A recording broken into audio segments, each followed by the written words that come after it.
ini untuk sebuah akan disampaikan oleh Bapak Islam Muda. Pada beliau waktu dan tempat dipersilakan.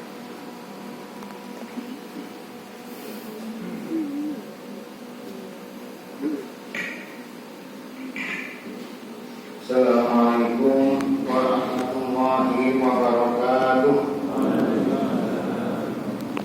Bismillahirrahmanirrahim. Alhamdulillahirabbil alamin.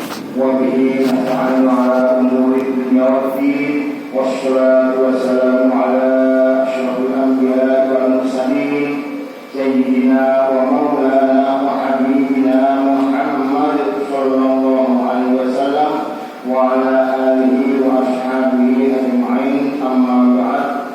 Rabbi shrah li sadri wa yassir li amri wahlul 'uqdatam min lisani yafqahu qawli. La haula wa la quwwata illa billahil 'aliyyil 'azim. Hadirin wa hadirat jamaah subuh rahimakumullah. Mari bersama kita panjatkan puji syukur kehadirat Allah Subhanahu wa taala. Sampai pada saat ini hari kedua Ramadan 1446 Hijriah ini, insyaallah kita masih diberi kesempatan oleh Allah, usia, kesehatan, kesempatan dan banyak hal yang memudahkan kita, melancarkan kita untuk menjalani Ramadan pada tahun ini. Shalawat dan salam semoga senantiasa terlimpahkan kepada junjungan kita Nabi Muhammad sallallahu alaihi wasallam. Kita berharap kita berdoa semoga kita senantiasa diakui sebagai umatnya, diberi kekuatan menjalankan sunnahnya dan mendapatkan syafaatnya di hari kiamat. Amin ya rabbal alamin. Hadirin hadirat rahimakumullah, di kesempatan ini mari kita awali dengan mendoakan diri kita sendiri, keluarga dan seluruh saudara-saudara kita, terutama yang sekarang sedang menjalankan misi besar selain puasa Ramadan adalah untuk sowan ziarah ke Rasulullah sallallahu alaihi wasallam. Terutama yang sekarang sedang umrah di sana, yang itu terus tidak mudah tapi sangat mulia. Kita doakan semoga semua urusan ibadah di sana dilancarkan, dimudahkan oleh Allah dan diberi predikat mabrurah, umrah mabrurah. Amin ya rabbal alamin. Hadirin wa hadirat rahimakumullah, seandainya kita bayangkan namanya puasa itu tidak mudah. Kita akan merubah kebiasaan kita yang selama 11 bulan kita lakukan.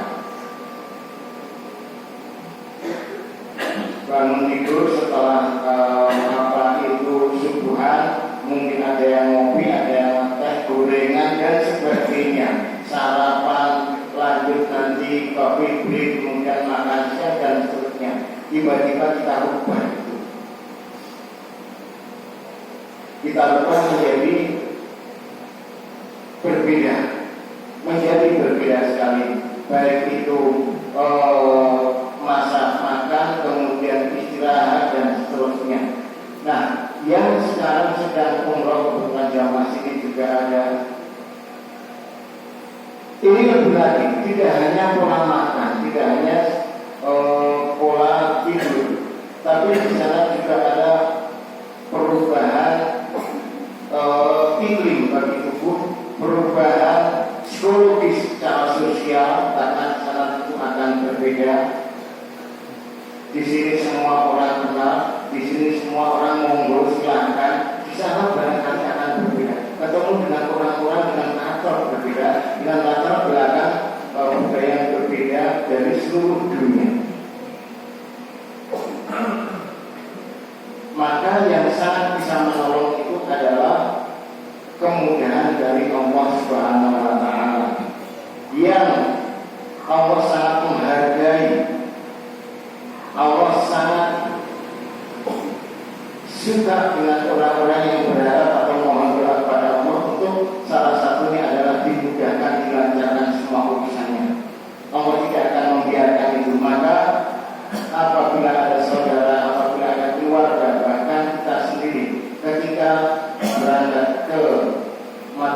ke Makkah untuk jalanan haji atau umroh, mari kita perbanyak, kita doakan untuk kelancarannya.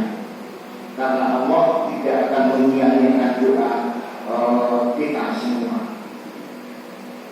Demikian juga apa yang terjadi di sana seringkali di luar dari nalar kita, di luar dari apa yang biasa kita lakukan. Tidak lama yang lalu ada share di sini tentang hati-hati dengan barang bawaan ketika di masjid. Pada sebagian mungkin ada yang pernah merasakan kehilangan, tapi pada sebagian yang lain mungkin itu kan cuma sandiwara, itu orangnya mungkin ya itu saja untuk mengingatkan kita. Apapun itu yang terjadi, apapun itu yang terjadi, entah itu betulan atau tidak, ketika menimpa kepada diri kita, ketika menimpa kepada saudara kita, mari kita kembalikan itu semua adalah takdir Allah. Qadarullah. Tidak mudah, tapi itu harus kita lakukan dengan keikhlasan.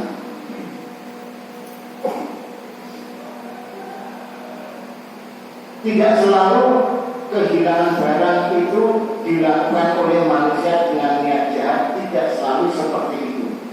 Barangkali tanpa bantuan manusia pun Allah sangat bisa berkuasa untuk melakukan itu.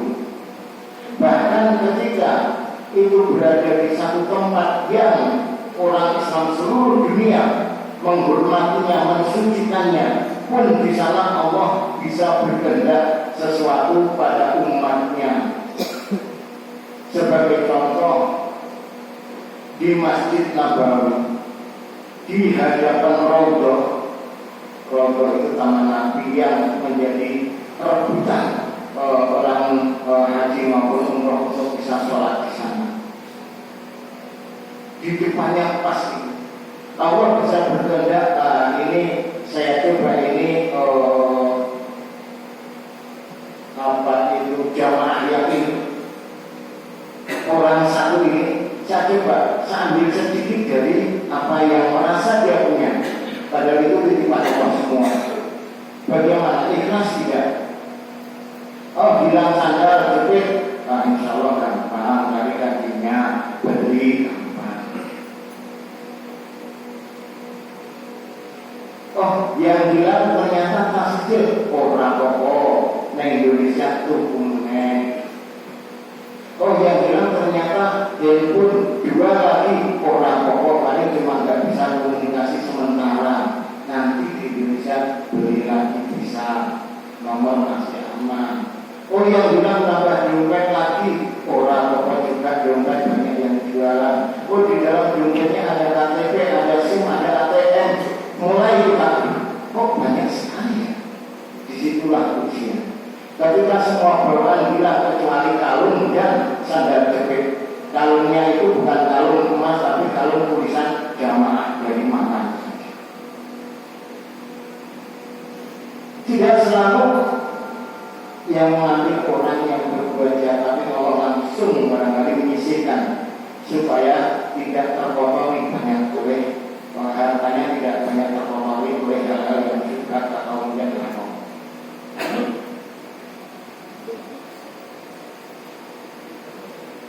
Jadi ada cerita, ada satu jamaah ketika umroh itu sudah ada dua tas, dia bawa satu tas sendal, ini sendal jepit itu kan karena itu pintu di Masjid Nabawi itu banyak sekali.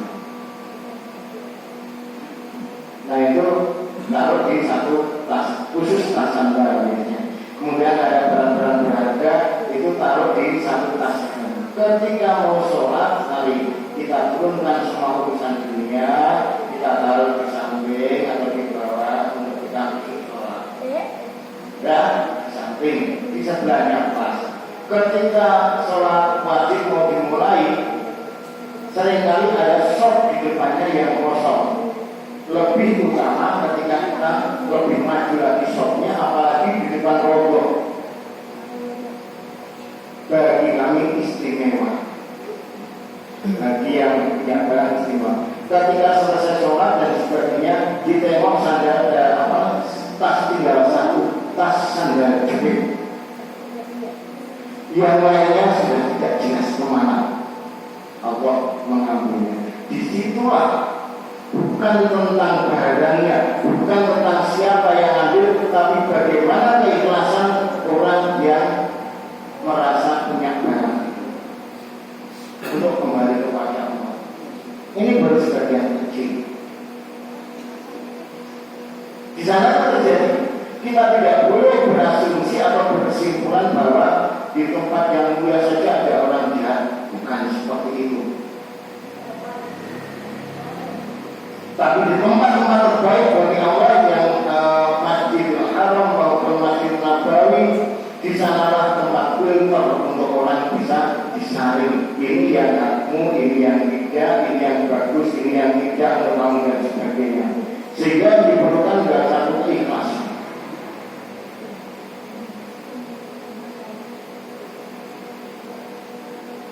Keikhlasan juga itu nanti yang akan membuat seseorang itu bagaimana dengan senang, ikhlas, bersyukur ketika diberi kesempatan untuk sholat di Masjid Nabawi, jamaah di Masjid Nabawi atau di Masjidil Haram, ataupun ketika berhalangan untuk bisa sholat jamaah di sana.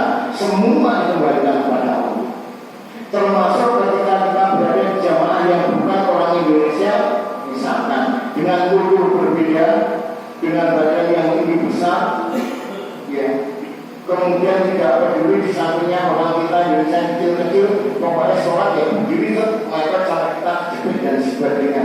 Keikhlasan di sana, dan itu seringkali dialami oleh jamaah Indonesia.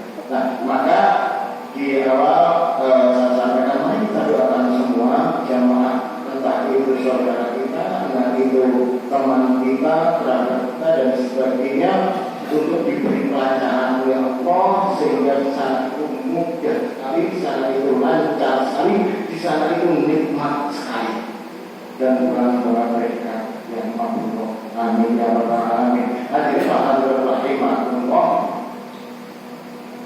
Kalau kalian jamaah mayoritas adalah yang sudah dewasa, maka kita berikan juga di awal-awal kita puasa Ramadan bahwa apa kita sudah memiliki hak atau kewajiban untuk melaksanakan puasa Ramadan. Jadi puasa Ramadan itu satu ibadah yang istimewa, sehingga untuk seseorang itu diperkenankan, diakui untuk menjalankan ibadah puasa Ramadan itu aja. Tidak semua makhluk, tidak semua manusia, tidak semua orang Islam boleh atau sah untuk menjalankan puasa ini. Kita masih ingat dulu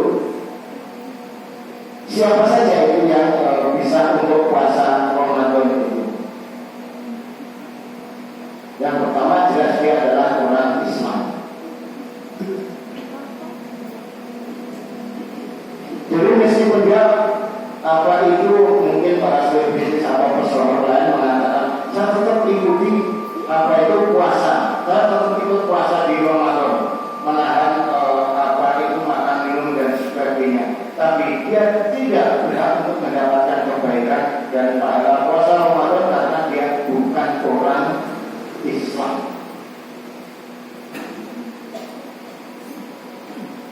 Jadi syaratnya harus Islam. Yang kedua balik, artinya dia memenuhi kriteria usia untuk seorang itu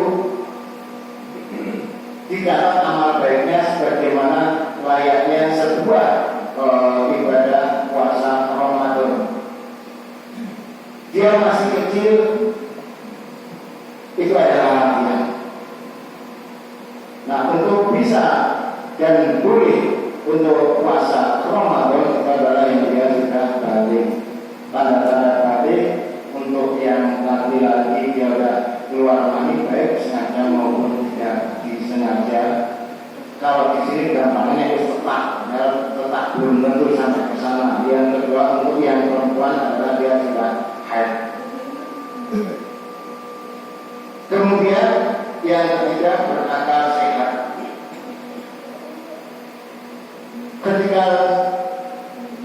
seorang muslim yang sudah balik, sudah dewasa, bisa juga dia tidak kena kewajiban atau memenuhi syarat untuk puasa Ramadan karena dia sedang tidak berakal sehat. 3 orang yang tidak dianggap tidak berakal sehat di dalam hukum Islam, 1 orang yang tertidur sampai dia bangun. Misalkan malam tiduran puas sampai bangunnya tahu-tahu sudah habis maghrib, itu dia tidak kena kewajiban. Apa yang mungkin ketiduran atau tidur dari malam sampai kembali ke malam lagi? Sangat mungkin, jangankan sehari semalam, ratusan tahun saja sangat mungkin.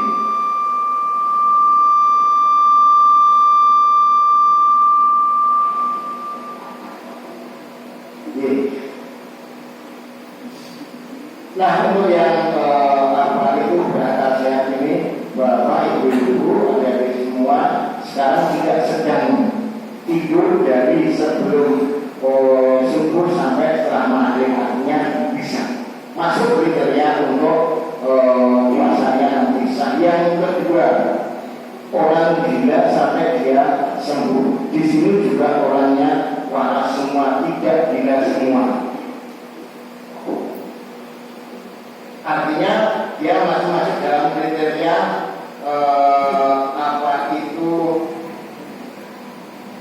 berakal sehat. Kemudian yang ketiga karena usia, itu dari anak sampai kemudian dia dewasa. Baru hadirin rahimahullah, jadi untuk Islam kita masuk, untuk balik kita masuk, berakal sehat juga kita masuk, mampu dan kuat. Artinya kita tidak tua-tua bahwa dalam keadaan sakit yang luar biasa dan sebagainya, maka kita masuk juga. Kemudian yang terakhir adalah ini yang secara global adalah mengetahui awal bulan Ramadan, artinya kita berilmu atas Ramadan itu. Nah, tidak semua orang harus bisa menghisap atau menghitung kapan bulan terbit, kapan awal tanggal dan sebagainya. Tidak semua orang harus bisa rukyat atau melihat hilal itu secara langsung.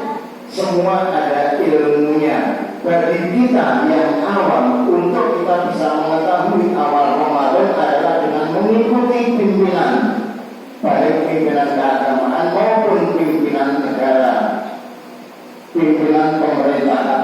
Monggo yang diikuti yang mana?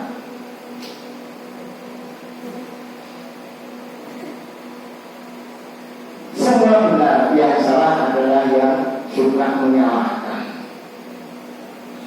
Yang suka menyalahkan itulah yang salah, karena akan mengganggu kerukunan sesama umat Islam. Jadi Bapak Ibu, insya Allah kita memenuhi 5 syarat untuk kita nanti bisa menjalankan ibadah puasa Ramadan dan mendapatkan semua pahala dan hikmahnya.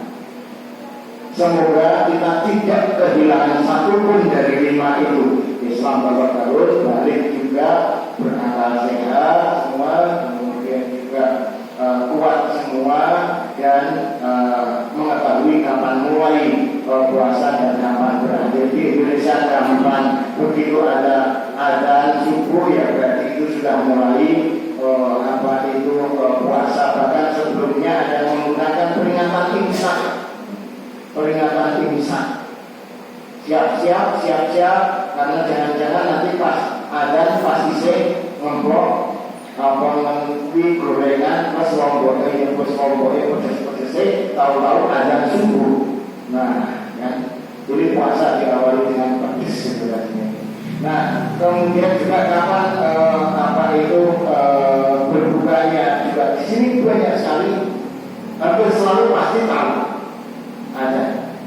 Hanya orang-orang yang pura-pura tidak tahu saja itu ada maghrib apa asar, apa zuhur ini, ada asar atau buka mirip soalnya kalau ada nih maghrib. Nah, itu hanya pura-pura saja. Selebihnya di Indonesia mudah sekali menjalankan. Semoga kita senantiasa memiliki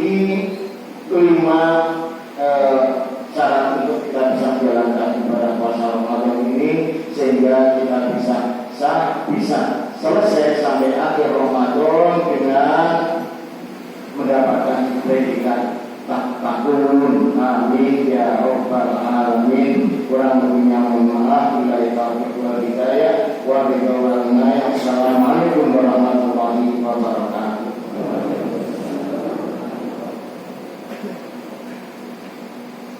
Terima kasih kepada Bapak Imam Muda yang telah menyampaikan kajian pada kesempatan hari ini.